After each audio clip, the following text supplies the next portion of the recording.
thanks for having me. I appreciate having this opportunity to talk to all you folks. Derek had mentioned that I'm I guess one of the few speakers who've spoken here that's not a game designer. So you'll have to indulge me a bit when I talk about my experiences with sim games. Those experiences do play a part in the story about the baseball forecaster, and I do talk about them in my new book. About that new book, just briefly, it's called Fantasy Expert. It's a historical memoir that covers the first 20, 25 years of fantasy baseball and focuses on the writers and the analysts who helped grow this industry. The official release date is February 20th. You can order it at Amazon or at Triumph Books. And my website, ronshandler.com/fantasy expert. You can find out more about the book, like table of contents and excerpts and stuff like that. And, um, in the process of writing this book, as it turns out, we all kind of come from the same neighborhood. You'll read that I cut my teeth on sim games back in the late 60s, early 70s, and how that informed my trajectory in the fantasy baseball industry. I began this infatuation, I would imagine, just like most of you. I mean, I was actually a little bit older. I was 12 when my 7-year-old brother sat me down in front of the TV to watch a Mets game. Did not grow up in a sports family. My dad was a casual Yankees fan. We never had the TV on to a ball game, so I really hadn't watched any. But as soon as I sat down in front of the TV, the first thing that I connected to were the numbers at the bottom of the screen. Tommy Agee would get, I'm a huge Mets fan. Tommy Agee would get up, or Cleon Jones or Ed Kranepool, and at the bottom of the screen, it would say batting average, home runs, RBIs. When Tom Seaver was pitching, it would have his wins, loss, and ERA, and those were the only stats I knew and the only stats I needed. They told us everything we wanted to know about the game. There wasn't anything else. So my entire concept of the game growing up was built on those fundamental pillars of statistical performance: home runs, RBIs, batting average, wins, losses, and ERA. The numbers were the first thing I connected to. I started collecting baseball cards. I still have my Nolan Ryan rookie card tucked away. But then I needed a way to take that major league game experience and make it more personal. I wanted to pretend I was Ron Swoboda making that amazing backhanded catch in the World Series, or I was Tom Seaver throwing a one-hitter against the Cubs.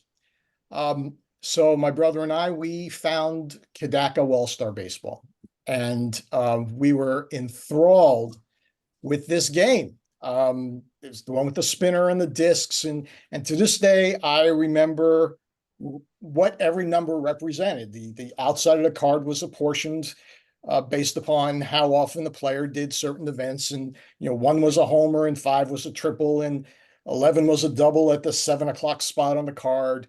And it completely took me into the game. There were 2 cards I remember, and I will never forget. For some reason, the strange things when you're growing up, things that you remember, you just, I don't know. Anyway, I remember Dal Maxfield's card. It was a infielder for the Cardinals. He had a 14-year career, nearly 4,000 plate appearances, and 6 career home runs. So he had no home run space on his card. It was just a single line. And somehow, some way, my brother always found a way, when spinning the wheel, spinning the thing, that he'd land on that line. And we said, well, that's a home run. So in our replay games, Dal Maxwell hit very many more home runs than he did in real life. And the other card I always remember is Dean Chance. There were no pitcher cards in this game. There was only pitcher batting cards. And Dean Chance's card, nearly the entire card was a strikeout, because he had like 600 lifetime at-bats and 400 strikeouts. Yeah, lifetime batting average of like .066 or something like that. Things you remember about this game. Anyway, eventually my brother and I, we graduated to APA. We never got into Stratomatic, but we played APA quite a bit while I was in high school. And then I went off to college and stopped playing for a while. Uh, when the Mets traded Tom Seaver in 1977, that gutted me. And I actually stopped following baseball for a few years after that. But in 1980, I was out in the workforce. I was working for Doubleday and Company when Nelson Doubleday bought the Mets. And that was rekindled my fandom. Because as an employee of Doubleday and Company, I could always call down to HR on the day of a home game by 2 o'clock in the afternoon, and there would be two box seat tickets waiting for me at the will call line for any game I wanted to go to. And for the 3 years I worked for Doubleday, I just got to go to dozens of games for free, and it just totally rekindled my love of the game. Now, I left Doubleday in near the end of 1983, moved to New Hampshire with my fiance, who soon became my wife, and did not become a Red Sox fan. No, I didn't. Even though I was living in New England, I didn't become a Red Sox fan, mostly because I didn't want the aggravation. But there was a turning point for me career-wise in July of 1984. It was when I went to a B. Dalton's bookstore in Manchester, New Hampshire. And in the discount rack, I found two books that changed my life, basically. I found the 1984 Bill James baseball abstract and this little green paperback called Rotisserie League Baseball. Now, I was completely taken in with these new statistics that Bill James was writing about and his whole way of approaching the game. I joined SABR in 1985, I guess. I started buying up everything I could find that talked about the new statistics. I bought The Hidden Game of Baseball, The Diamond Appraised. There were newsletters galore during that time, and I bought up every one of them, subscribed to them all: Major League Monthly, Baseball Insights, Sabermetric Review, Baseball Analyst, Here's the Pitch. And at the same time, I wanted to get involved with rotisserie baseball because the whole concept of that game fascinated me. But it was the middle of the season in 1984, and it was too late to play out that season. But I didn't want to wait till the following spring. So a bunch of my buddies and I, we got together, and my very first rotisserie fantasy league experience was a hockey league. We started a hockey league that fall.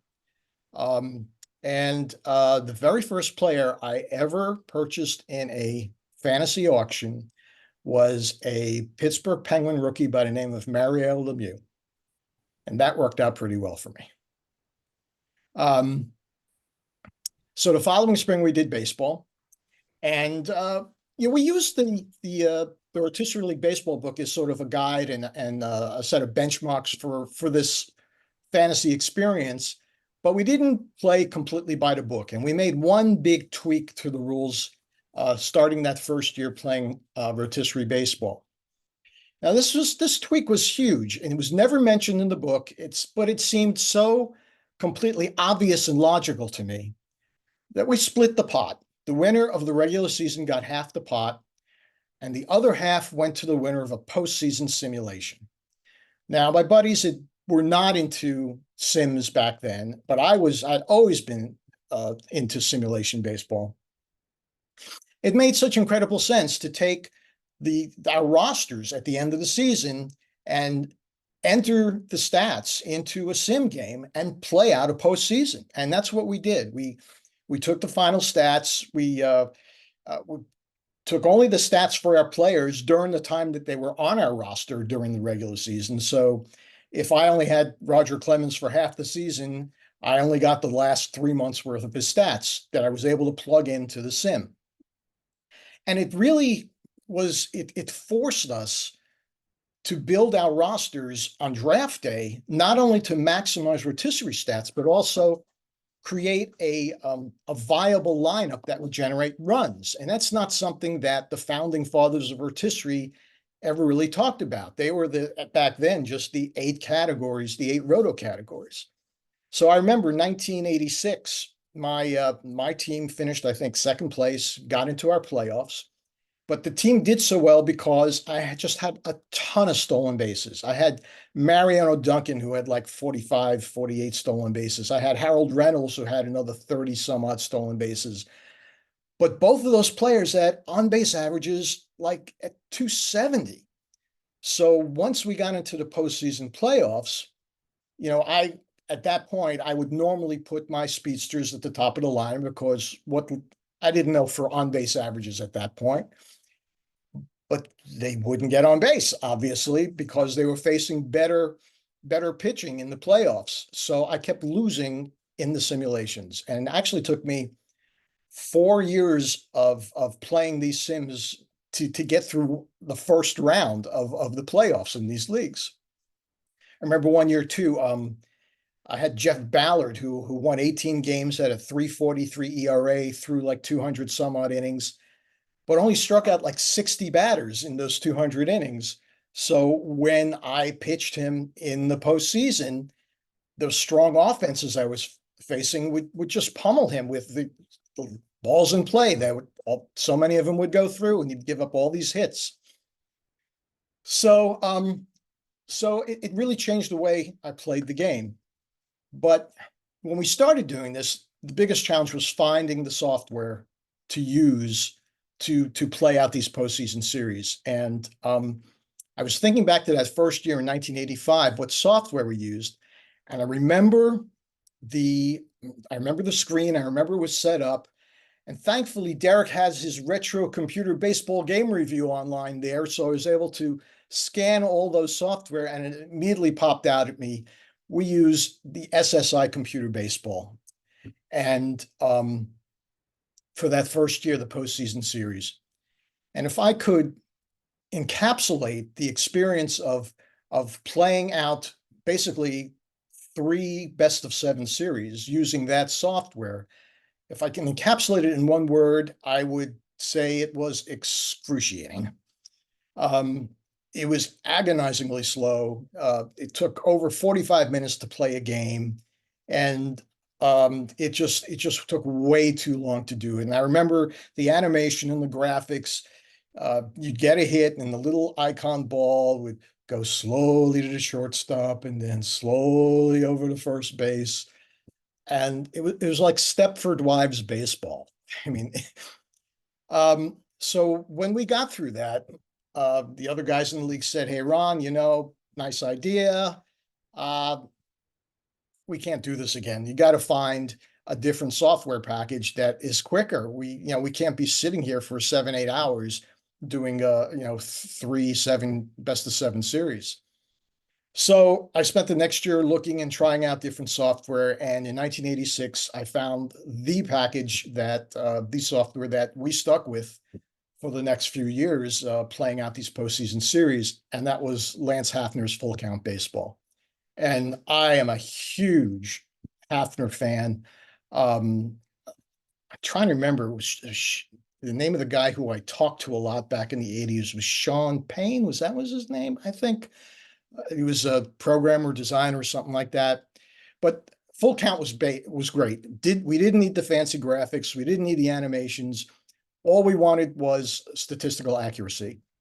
The games took 15, 20 minutes tops, and we'd get through the 3 7-game best-of-7 series in 4 or 5 hours.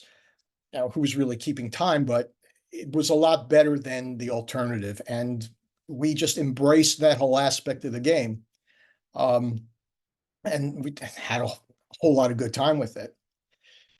Now, to this day, I don't know why this isn't a standard practice in fantasy baseball leagues, because it just makes so perfect sense to do it this way. But I don't know of many leagues that do this, myself anyway. In 1986 also was the first year for the Baseball Forecaster, and back then it was purely a sabermetric publication. I was so invested in all these progressive statistics that were being published I love Bill James Runs Created. I love Pete Palmer's Linear Weights. And Thomas Boswell wrote a book, When Life is called How Life Imitates the World Series and he had a gauge, a metric in there called total average, which was just total bases divided by total outs. Anyway, I wanted to see how players stacked up using these three different metrics. So I took out my trusty Lotus 1, 2, 3 spreadsheet and I plugged in all the stats and numbers and printed it out and put an ad in Sporting News and sold about 60 or 70 copies. It was a start. But it was fun to do, and I didn't want to wait a whole year to do it again. So the following spring, I started a newsletter called the Sports Forecaster Report. And in it, I took a lot of Bill James concepts. I realized that his formula for Pythagorean projecting won-loss records didn't only apply to baseball. You could do it with football, points scored and allowed, and basketball with some slight variations. So I did all these studies with that. But also in the newsletter, I got back into simulations. And I wish I remember the name of the program I had back there, but it was one of these programs that you could run a full season sim in just a couple of minutes. And you could plug in a lineup and do some testing, one lineup versus another lineup. And I don't remember the name of that software, but it opened me up to a whole world of doing different types of analyses. And I would write all about it in the newsletter, and I'd sent copies of the newsletter to different newspapers. Excuse me. I had a relationship with Dan Shaughnessy of the Boston Globe. He would print some of my nuggets every once in a while at the tail end of his Sunday Globe column. I did things like, was Tim Raines more valuable hitting leadoff or number 3? So I'd run the simulation with him as a leadoff hitter, and then as the number 3 hitter, leadoff was always better by easily 4 games in the standings, 4 wins, I would say. In 1987, I remember the Red Sox. They took a while promoting. They had a really good group of rookies coming up, and they took a while getting them up into the majors. Guys like Ellis Burks and Mike Greenwell and Sam Horn. And I always wondered that had they started the season with those guys in the starting lineup, whether they would have done better. And so I ran 2 simulations, one with the way they had actually done it and one with them in the lineup from day one. And had they started, theoretically, had they started with them at the beginning of the season, they would have won 9 more games. Now, how accurate was this? I don't know, but it was still interesting, and it was good reading, and people were interested in that stuff. But the one sim I ran that got the most media play was kind of a fun thing. In 1988, the Orioles started the season losing their first 21 games in a row. And I thought, could those players in those stats in those 21 games, how would they fare against the other epitome of futility, the 1962 Mets? So I replayed those 21 games with the 0-21 Orioles versus the 62 Mets. And the Orioles won 8 of those games, but they were actually no hit by Al Jackson, one of them too. So Shaughnessy picked up on that tidbit, and it hit the national wires, and it ended up in the Baltimore Sun, obviously, where the baseball columnist at the time, Tim Kirchin, included in his column. So that was kind of cool. So, I mean, slowly my work was getting out there, but I was still missing the personal sim playing experience. Rotisserie was great, but I had cut my teeth on sim gaming, and I was craving a different experience. And that's when I discovered Scoresheet Baseball. The sim format in that game integrated so well with the analytical research I was doing. And Jeff Barton, the owner of Scoresheet, and he and I formed a close working relationship over the years. We did a bunch of cross promotions. He became a regular speaker at my annual conference, First Pitch Arizona, every year. I started running score sheet strategy columns in my newsletter and ultimately in baseballhq.com when I launched that site. Actually, Baseball HQ is still running score sheet strategy columns. In fact, right now they have a column about defensive range changes between 2023 and 2024. And when I launched the website, I hired my very first regular score sheet columnist in 1997. He was a 19-year-old University of Chicago junior who had built a score sheet team that won, I think, like 110 games in a national championship. And he was a great writer. And you know his name. It was Nate Silver, who ultimately went on to develop the Pacoda projection system for Baseball Prospectus, and then got into the political polling scene, now with 538.com. But Nate started as a college junior writing for me about Scoresheet. Then I started using Scoresheet as a laboratory, testing different concepts, which were fascinating things. Testing an all-pitch, no-hit team versus an all-hit, no-pitch team, power heavy versus BA and speed, designated closer versus no closer, short hooks versus long hooks. And the results were interesting fodder for columns, and readers seemed to like it. So that was pretty good. That worked well for me.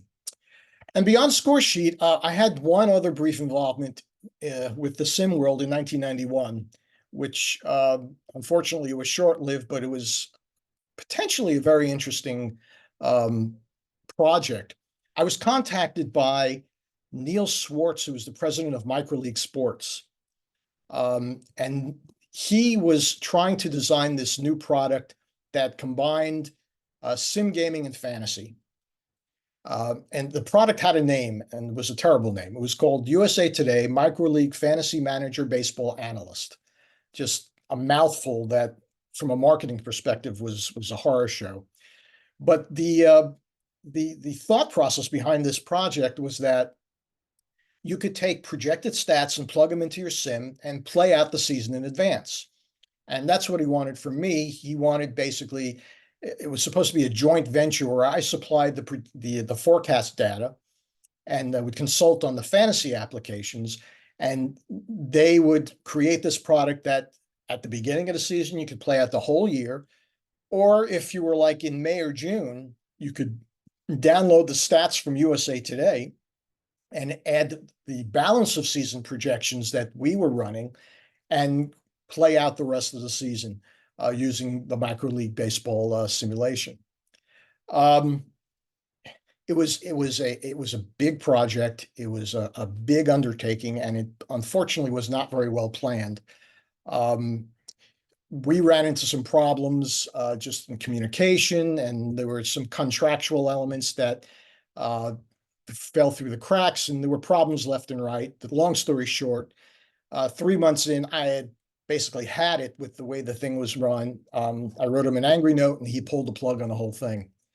I think it's still a fascinating concept of being able to take projected stats and put them into your sim and run out what it's supposed to be, what the season might look like. But for Micro League anyway, it never really amounted to much. Anyway, sim gaming has always been a part of what I did for both research and as well as just enjoyment. But I want to talk about one other thing related to fantasy baseball, and it's one of the subtopics in Fantasy Expert, the book that's coming out later this month. I mean, and talks about some of the challenges fantasy baseball faced back in the 1980s and early 90s. Today, we all recognize the synergies between sabermetrics and fantasy, and how advanced metrics help us scout players and build our fantasy teams. But back in the 80s and 90s, the two schools followed rather divergent paths, and you could see it just by reading the books that were out at the time. Alex Patton and Peter Gollenbach were some of the leading writers for fantasy and rotisserie back in the 1980s. You would never see them mention sabermetrics in their books. And by the same token, Bill James never wrote about fantasy, never wrote about rotisserie, and it became obvious pretty early on that he really wasn't a fan. Excuse me. I saw those synergies right away and tried to bridge the gap in the baseball forecaster. I had developed a rotisserie format using Pete Palmer's linear weights. And I wrote an article called Rotisserie Baseball and the New Statistics, Combining the Best of Both Worlds. And I submitted it to the SABR Research Journal. It was published in 1988. But it got basically no traction. And in fact, in a SABR poll a couple of years after that, which was kind of a death knell for me, over 70% of the readers requested that coverage of fantasy be decreased or dropped, which makes me so gratified that you guys exist, that this group, this committee exists, because back in the early 90s, I thought that sabermetrics and fantasy would never see eye to eye. The animosity that developed, I used to sum it up in these two statements, and this is the way it was. Sabermetricians viewed fantasy baseball as a bane to intelligent analysis, and fantasy leaguers viewed sabermetricians as pretentious stat snobs. But really, the core of the issue, and I think the reason why this chasm occurred, probably began with Pete Rose.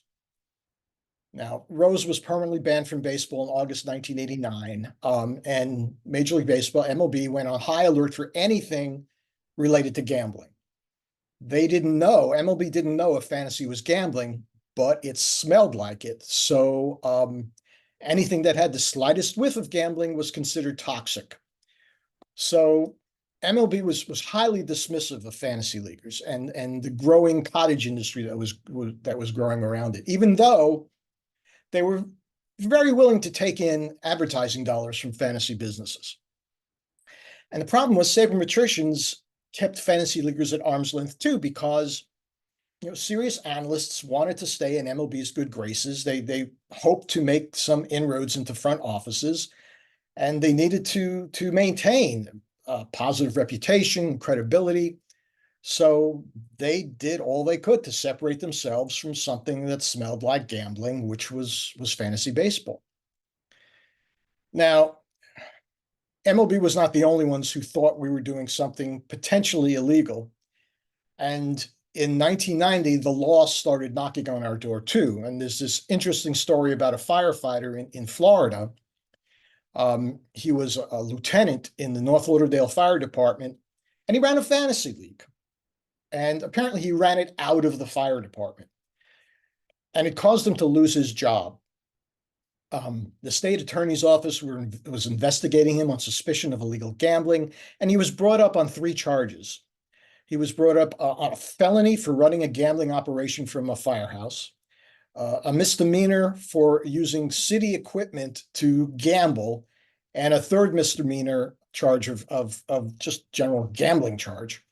And he faced the possibility of 7 years in prison. Now, Florida at that time was a state where it was legal to play poker, as long as your pot wasn't more than $10 per hand.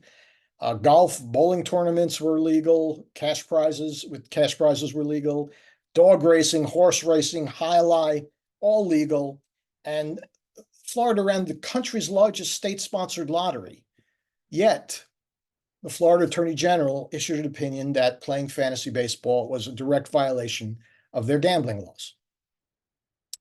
So the case against this firefighter hinged on this notebook that he kept in his duffel bag, in which he compiled the player statistics and he kept league transactions, and fees. And when he was out on an emergency call one day, another firefighter grabbed the book and photocopied parts of it. And that's what the state presented as their key evidence at trial. The judge threw it out, ruled that the evidence was obtained illegally, and the state had to drop the charges. But it still took a full year for this guy to get his job back, and once he did, he had to take a demotion. But that was just one story in 1990. There was another story where 8 fantasy football players faced felony charges for running a league out of a Austin, Texas restaurant.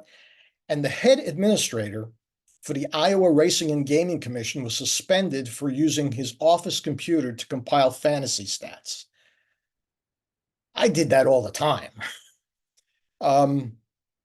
So cases like these made MLB dig their heels in even more. And even Bill James, his attitude about fantasy didn't help us either. I mean, Bill was an avid sim gamer. I didn't know that myself until I read Moneyball, but he was an avid sim gamer, and a lot of that type of play informed his early work. But rotisserie was beneath him. He just didn't get it. He didn't get it. And yet rotisserie was the format that was the most widely played at the time. And he would do interviews. Fantasy Baseball Magazine did an interview with him. And they asked him his opinion of fantasy baseball. And he said things like, well, you can't go out there and run the bases and you can't sweep home plate, but you can pick the best players. So I guess that's a good thing. He didn't appreciate rotisserie as its own competition. He didn't get the thrill of the competition, the camaraderie, the intellectual exercise. And it was sad that he didn't get it. Now, he worked with StatSync, and they did eventually put together Bill James Fantasy Baseball, which was actually a pretty good game. But he still took shots at rotisserie in their advertising, and he still couldn't appreciate rotisserie as its own competition. You know, he assumed that any type of shadow game had to approximate the real game, and it wasn't necessary that for that to be the case with rotisserie. It was a game in its own right. Fantasy writers at the time also didn't do this controversy any good either. Alex Patton wrote in his book that he said he'd be surprised if sabermetricians even went to ball games at all. And Peter Gollenbach took shots at Bill James. He said that Bill can do these minor league conversions to major league potential, but you can't always believe what he says, type of thing. Anyway, as the 1990s progressed, we all started getting a little bit smarter, thankfully, and the chasm started to close up a little bit. There was one player who helped my early analytical work turn a corner, and that player was Denny Nagel. He basically was an undraftable pitcher with the Pirates, consistently an ERA over 5.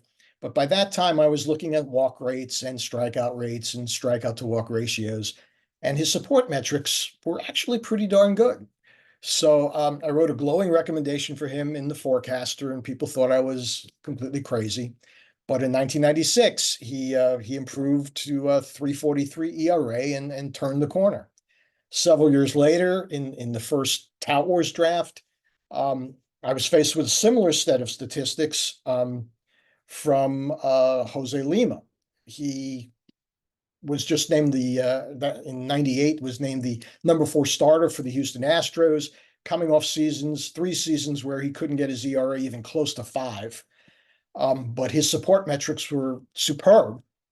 And in 98, I paid $1 for him in Tout Wars, and he won 16 games with a 3.70 ERA. He became a 20-game winner the next year. So all of this was effort to just look beyond the surface stats and try to get an edge in my leagues. Looking back, it was rudimentary stuff back then. Now we've just come so far with spin rates and exit velocity and barrels and all sorts of things like that. In 96, the year that the internet exploded, and that changed the game completely. I launched Baseball HQ that year, and suddenly information was everywhere and accessible and free. I go through a lot of this history in the book and I write about how it changed the game and amped up the level of competition as well. A lot of good stories there. And I think that's all I got. So if anybody else wants to have questions, I'm here. Okay, we'll open it up here in a sec. Thank you so much for that. A couple rules we got to remember though when we're playing fantasy league or roto league, as FX Flynn told us, two biggest rules: one, nobody cares about your team but you, and two, if you win any money, you'd better spend it on your wife. So, Ooh, he took that from me. oh, did he? Oh Yeah, well, it's we one had of him the, on. We had him on a few months ago, and we're yeah, hoping bring him FX is a back good friend. FX is a good friend. Yeah. because he had lots of great stories, and it was an enjoyable evening. Um, I just got a real quick question here. You were talking about guys like Nagel and Lima that you foresaw or thought there was something there, and eventually there was. Which player did you have um, completely wrong, I guess? Thought he was going Oh, to be a superstar. I mean, there's got to be lots, but oh, somebody there are who was a lots. super, you thought was an absolute superstar and was a complete bomb. Brad Fulmer was probably the classic case where he had a great year in I forget what the years were, but he had this great season, and then he had two down seasons. But his support metrics in that second down season were phenomenal, basically the same as what he'd had in the first season that he did well. So I projected a breakout, a huge breakout, and he actually started well the following year, but then he got hurt. And the year after that, I projected again that he would do well because it was nothing other than his health standing in the way for putting up good numbers. But the problem was that I'd be going into my fantasy drafts and overpaying for him because just trying to support my contention that Brad Fulmer was going to be the next superstar. Needless to say, he kept getting hurt and then he was out of baseball. He never did anything. But he was probably my biggest mistake. Okay. Well, we'll open it up. Derek, you got some questions, I'm sure. Yep, I've got a couple. I guess with the kind of the recent statistics, are you incorporating now, things that weren't available to you 20, 30 years ago, like barrels and exit velo and spin rate, that type of thing? Yeah, we are including them in the baseball forecaster. We've got the thing is with these new metrics, they are great descriptive metrics, but I think we're not at the point where we can project them. And given that, we want to be able to look out into the future and see how folks do using these metrics and how they impact their traditional stats. We want to be able to, take barrels and project out potential home run output from that. We're not at that point yet. So we're concluding the metrics so we can see it and analyze it, but we're stopping just short of doing the projections with them. I guess also it would be difficult now to know, okay, player X has, gone to driveline baseball and they did something that affected their spin rate, or, that there's so many, different things than like, oh, they started lifting weights more or doing, back in the 80s and 90s, or, taking PEDs or something that would have bumped their numbers. Who knows? But um, Yeah, so there are lots of variables, and right. during the early 2000s when the PEDs were on front page, that was horrible for us because we didn't know which players were, which players weren't. We were trying to speculate, looking at the numbers, looking at their weight, looking at different ways for us to tell. Uh, for a forecaster, the PED era was just really awful for us. I guess when you started, maybe more than now, did you ever go back and look at prior seasons, try to project them and see if your projections kind of fell in line with what actually happened? You mean going back like 10, 15 years type of thing? Yeah, something like that, right? Yeah, not really, because we have just so many more numbers, so many more stats that that are available to us right now. I mean, even 20 years ago, we didn't have ground ball, fly ball ratios. I mean, something as simple as that, which is so common and mainstream, we didn't have back then, which is important to be able to determine a lot of different other stats, home runs, pitching effectiveness. So going back that far without that data would have hamstrung us just like it would have just doing the numbers originally back then. You mentioned the full count baseball, and I know you attended our session with Jason Leonard. I just thought I'd mention that he's upgraded or converted the code from the full count baseball version 6 dot something over to Windows. So if anybody wants to check that out, it's over at lhgames.net. But also with the full count, you'd mentioned it's Shannon Lynn was probably the Shannon Lynn. Yes. Shannon Lynn. Yeah. Yeah. Yeah. No, I was curious when you were talking at first about which sim you used back then. I was going to mention Micro League, but yeah, computer baseball was probably one of the first ones I played, and agreed that it was kind of the forerunner there, but definitely had its limitations. Yeah, I think I was using a Commodore 64 that year, so that just made it even worse. Yeah, accessing that disk drive was painful. Yes. I'll open it up if anybody else wants to go off or go off mute, and you can speak up then. I have a couple, but I'll just start with a basic one. What is your favorite format? Is it just the classic 5x5 rotisserie 15 teams, or do you go back to 4x4? My favorite format has evolved over time. I used to be a strict 4x4 single league guy, AL only or NL only. But as major league rosters have changed and the standards in rotisserie haven't kept up with them, trying to play a single league game with 14 batters and 9 pitchers and trying to keep an offensive lineup that stays on the field and gives you stats has become so hard, and the free agent pool has nothing in it. So I drifted away from the single leagues. I play mixed leagues now, 12 teams, 15 teams, 10 teams, whatever type of mixed league. On my other website, babsbaseball.com, we have a format where we play 10 team leagues with 50-man rosters. So it's a draft and hold game. And we have a lot of fun with that.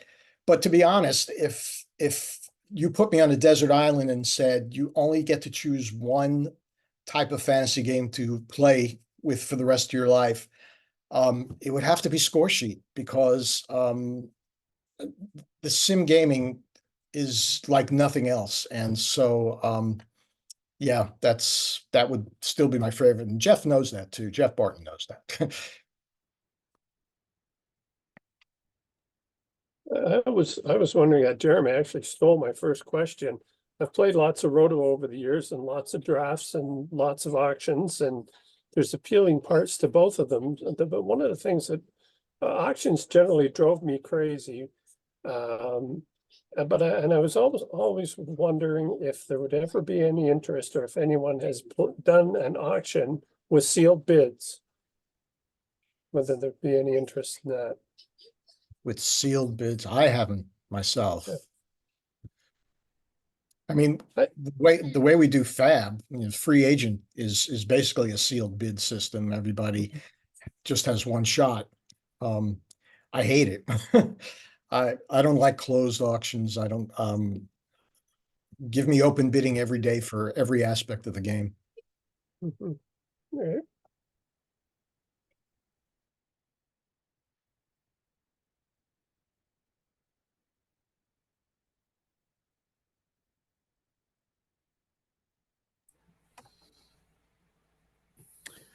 Can you comment on the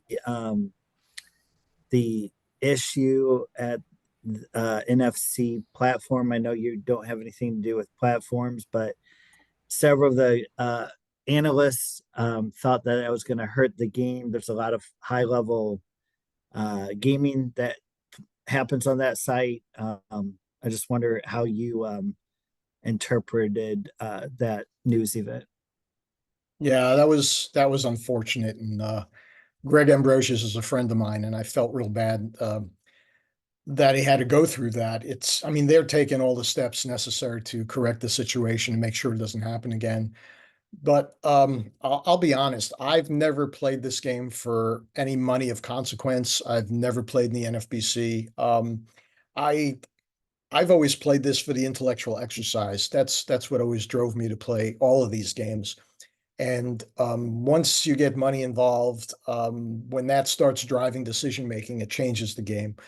And when it reaches a certain level, a certain point where there's so much money involved, it opens up the door for things like this to happen.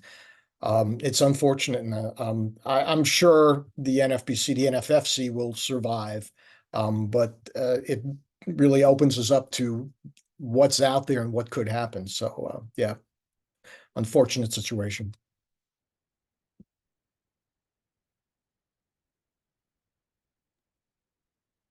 With, I know some of, probably your books and, as well as some of the magazines, you get really in depth as far as the amount of minor leaguers that are listed there. I guess how do you determine maybe how many players are going to be in a book, and like how deep you're going to go with that? Obviously there's a certain number of players that their chances of coming up and contributing are pretty minimal. Yeah, it's a process, and we have a lot of people contributing to the process. I was never a minor league guy myself. From as far back as the mid '90s, I always brought on minor league guys to do the writing about that stuff.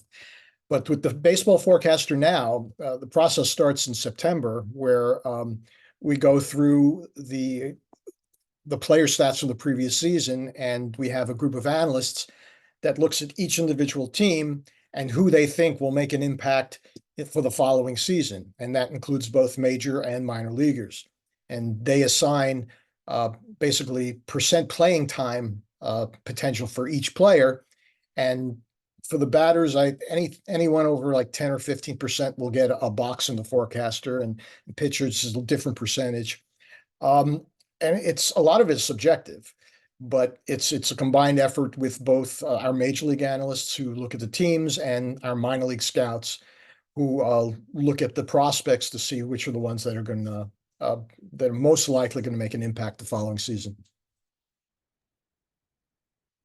I guess to tag along on that, the players from the foreign leagues that come over, like a Yamamoto. Yeah. How do you even begin to determine, what they're going to project out to?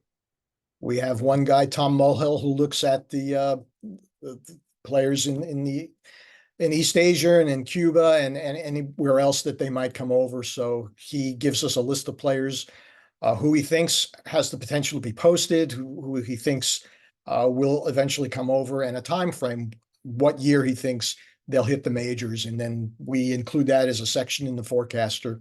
And for those who we think are going to make a major impact for the coming year, we'll include them with a full analysis in the book. And your first forecaster came out when, mid to late 80s? 1986. 86. Yeah. Funny story about that. It came out about a month after the Mets won the World Series.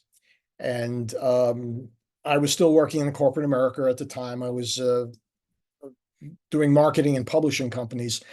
And after a few years of doing the baseball stuff on the side, one of my buddies said to me, he said, "So how long are you going to keep doing this stuff? It seems to take up a lot of time." And I looked at him and I said, "Oh, I'll probably do this until the Mets win the World Series again." And so here we are. Well, I'll share a quick story. I started following baseball probably around '83. My great grandmother was a Mets fan, and so that might cross over with your Doubleday tickets there. Mm-hmm. Big Mookie Wilson fan, Joel Youngblood, a couple other guys. and she would just shake her head when Doug Sist would trot in from the bullpen. So she didn't know anything about, ratio or, any of that stuff, but she knew like this guy was, he's going to put 3 guys on base. He might get the save. He might give up 4 runs. It's so true. So true.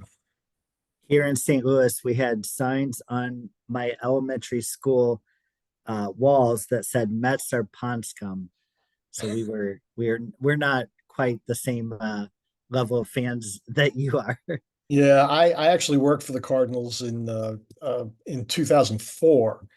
Um, Jeff Lunau had come on board with the Cardinals, and he tried to create an advisory group to help him understand the game, because Lunau was not a baseball guy; he was just a corporate guy. So I worked with him during the 2004 season. At the end of which I decided I did not want to work in a major league front office anymore. But I'll take a little credit for being a part of ending the curse of the Bambino, since the Cardinals lost to the Red Sox that year.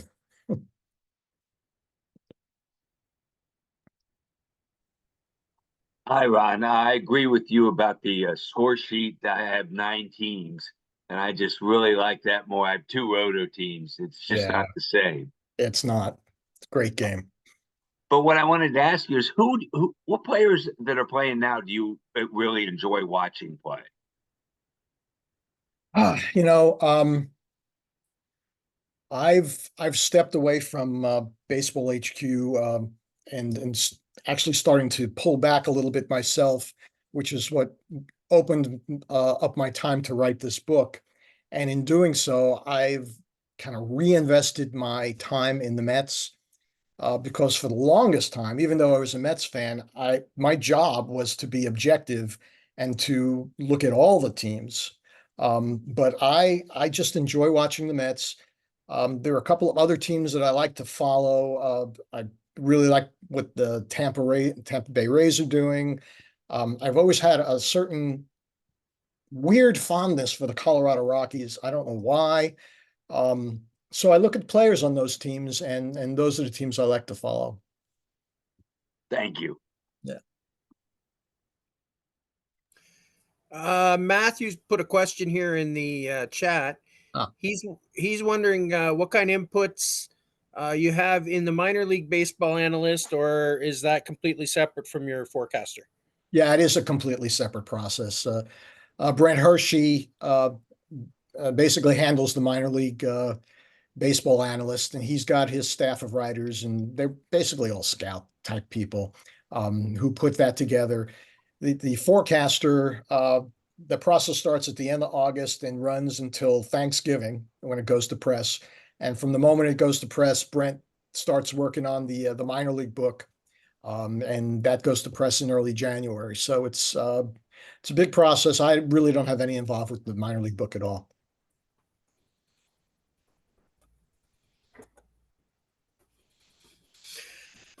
Oh. Well, I just ordered your book while you were talking, Well, thank you. both the forecaster and your book. But I want to read. I want to read to see how bad you think my Jays are going to be, being they did nothing. When you said the word process, and when I hear that word, I want to throw up, because that's all we hear from Atkins is Yeah. it's a process. It's a process. Yeah, well, at some point results matter, guys. Absolutely. Absolutely. It's the Blue Jays are about one of the most, I won't say the most, but one of the most frustrating teams, because they're always on the precipice and they can never seem to take that next step. And what is the deal with Vladdy? I mean, we expected him to be this huge game-changing type of player, and he's just futzing around with us here. He's just, one good season, one not so good season. I mean, he was supposed to be the next coming, and you can't even trust him now. It's unfortunate. Well, I'm going to take his side here for a minute. Let's remember he's only 25, or going to be 25. He's had all these years already there. And the reason I could say I know his age that well is because he's about a week older than my oldest child, who I keep asking, why they're not making $19.9 million a year and taking care of their dad. Now, Yeah. she reminds me that I am nothing like Vladdy Sr. So Yeah. I'm on the opposite side of the Vlad bandwagon as a Jays fan. I think Vlad needs to decide whether he wants to be a Major League Baseball player or a Major League Baseball personality. And as soon as he decides he wants to be a player, sky's the limit. That's very true. for those that were at SABR in Chicago this year, I thought it was really interesting. I loved Ozzie Guillen, and I know a lot of SABR longtime people in that probably didn't like what he was saying, but I agreed with so much. And it was interesting to hear how he talked about how Vlad Sr. prepared for a game. Who's pitching? Who? Okay.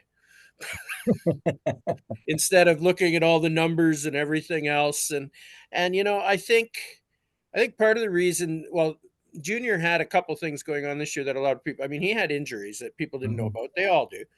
But I think it was his mother that was dealing with some real health things that nobody ever talked about, knew about till right at the end of the year. So I think he had that. I think the kid's being fed too much information. Because if he's anything like his dad, identify the ball and hit it. Yeah. I think that's the problem, but I don't know. We're dealing with a manager.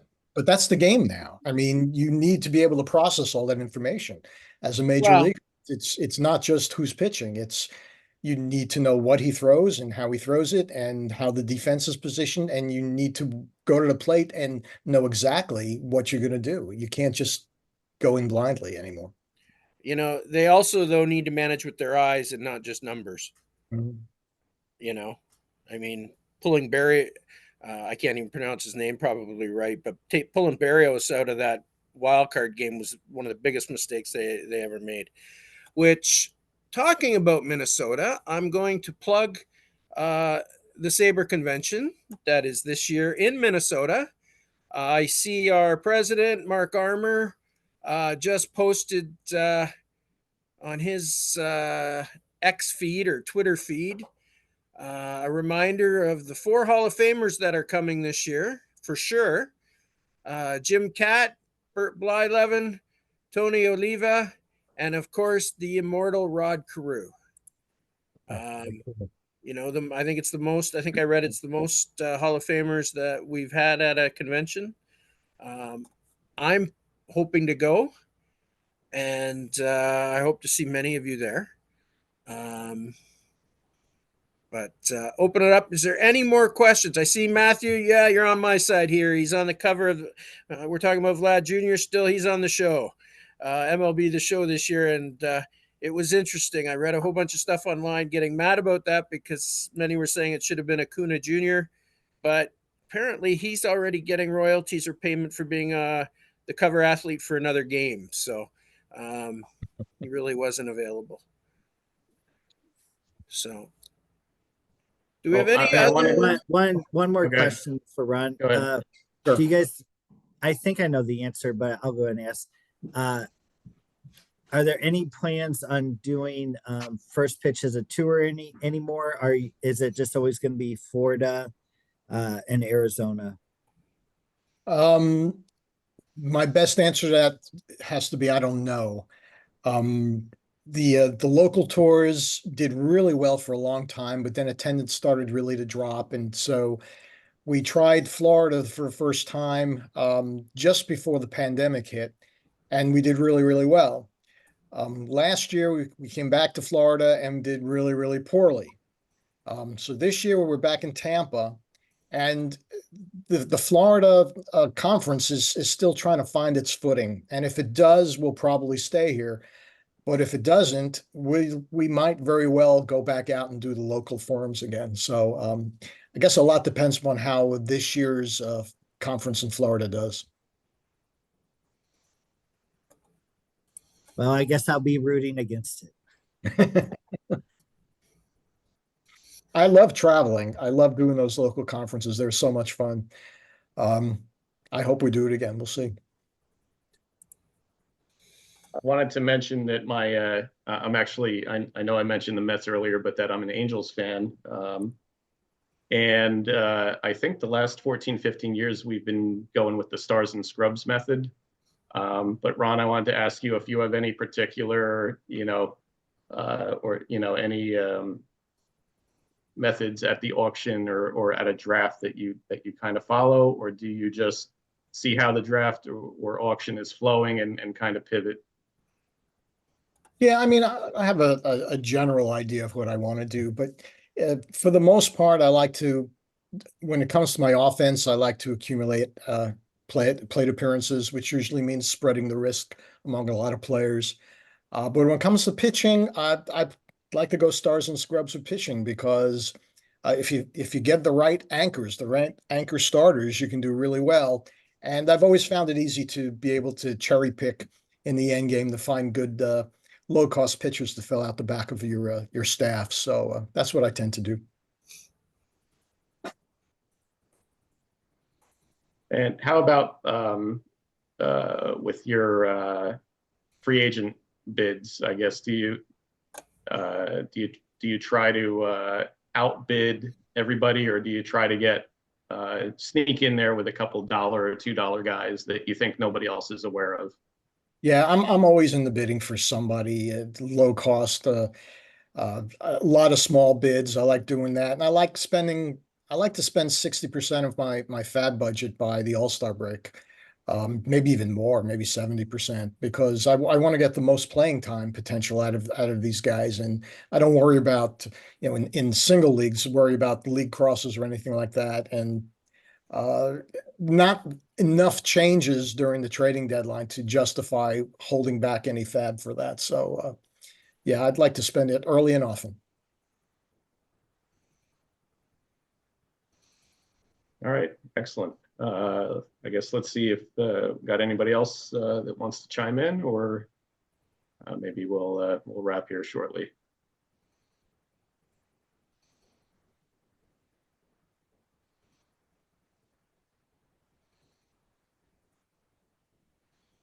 No, I don't see anything new in the chat, so I guess we can call it an evening. Ron, really appreciate you coming on.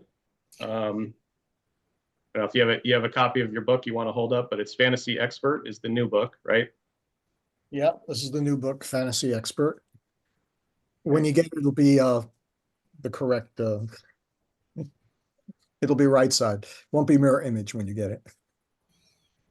Oh, I'm seeing it the right way, actually. Oh, you are? Oh, okay. Maybe it's my screen. Okay. I'm fortunate. I did notice that I ordered from Amazon. Maybe that wasn't the best choice, but it's saying available on the 20th.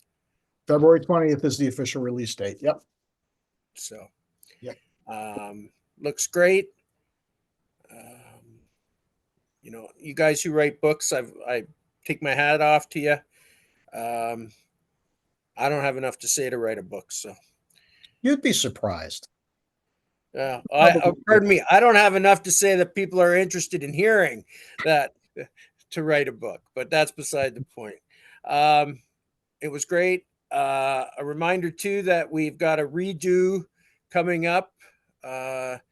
Derek knows the details on that because our last meeting, which was so well attended, some fool forgot to hit the record button or hit it twice and it turned off.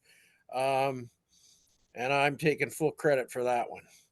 So we're going to have, I forget his name, back, talk about it. It was, of course, it was our biggest group. I see Matthew wants to know what your book's about.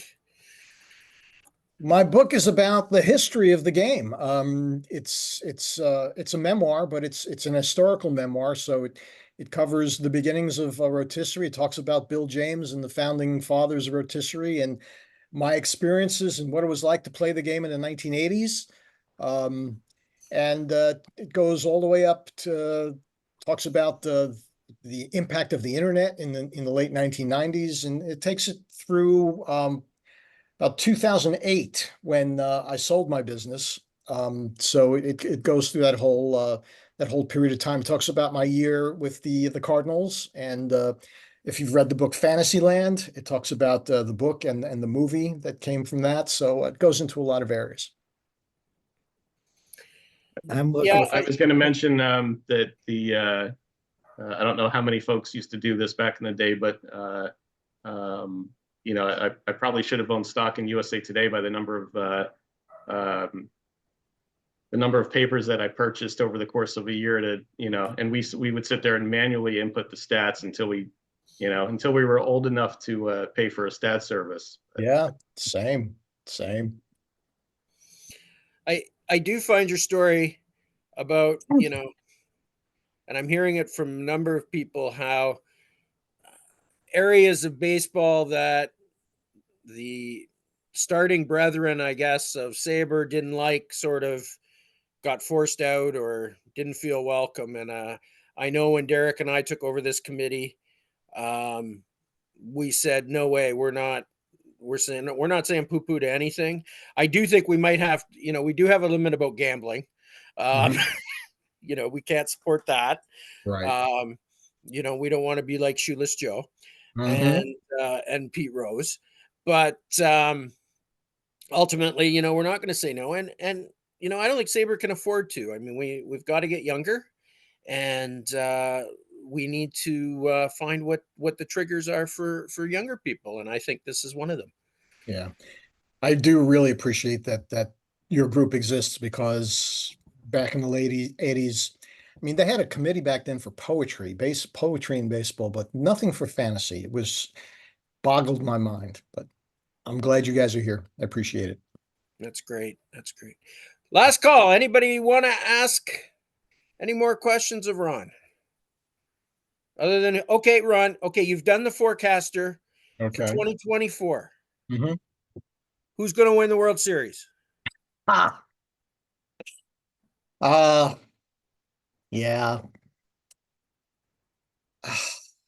Braves, the Dodgers. It's probably going to be a National League team. Probably the Braves or the Dodgers, I would think. Okay. Yeah. We got you down because this Okay. is being videoed.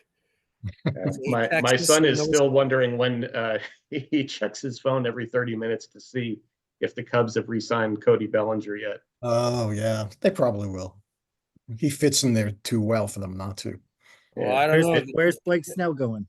The Jays are going through the process on Bellinger. Gross. Right. Where's Blake Snell gonna sign? I don't know. I really don't know. I'm not a huge Blake Snell fan. I think he was way out over his skis last year. His ERA was probably a run lower than it should have been, and whoever's going to pay for those numbers are going to be disappointed. So He has great strikeout minus walk rate, and he's had it for a couple of years. mhm. I was high on him last year. He's one of those guys that worry me. Like, okay, he can maybe go 5 2/3 or 6 innings. He's just the number of pitches that he throws and how many right. He led the league in walks. So, Yeah. whoever's going to shell out all that money and they're going to get a 6-inning pitcher, it's kind of tough. Yeah. But 6 innings is the game now for a starter. Yeah. But he's injury prone too. So it's tough to pay that much money for that. I still think when Tampa took him out of that World Series game, I mean, that was, again, managing by numbers versus managing with your eyes. You have to do both. Yep. And I'm a firm believer in that. The numbers only take you so far. I mean, I teach accounting and strategy and at the college level, and I'm like, that's great. Your numbers all say this, but you still got to go look. Right? In business, you still got to look. You can't just manage by the numbers. And as future accountants, you've got to be open to listen to things beyond the numbers. So I don't know. I don't know. Anyway, thank you, everybody. Much appreciated. I look forward to getting the forecaster. Hopefully it will at least bring me up from second last place to at least third last place this year. I'm sure it will. Thank you for having me. I appreciate it. Oh, you're welcome, Ron. And don't don't be a stranger and come to Minnesota. I might. I very much might. You know, Hey, my Zoom was kind of stuck earlier, but just to reiterate, it's Dave Cook from Action PC Baseball is going to be with us on February 27th, 8 p.m. Eastern. That's our next and one. it's a redo because Mark screwed up. Derek keeps telling me not to beat myself up, but that comes with the game. Yeah, I mean, I think one of the joys, especially after hearing Mike Veek talk last year, they're putting in a St. Paul game into the program. That's a possibility. Unfortunately, I read, and I didn't know this, that Bill Murray and Mike Veek sold the team last year. So not sure what's going to happen there, but anyway. Okay. Okay, guys, I'm going to bounce. Thanks a lot. All right. Thank All you right. so Appreciate much. it. Thank you so much. Thank you, Ron. Have a good night. Okay. Anybody got any questions of Derek or I?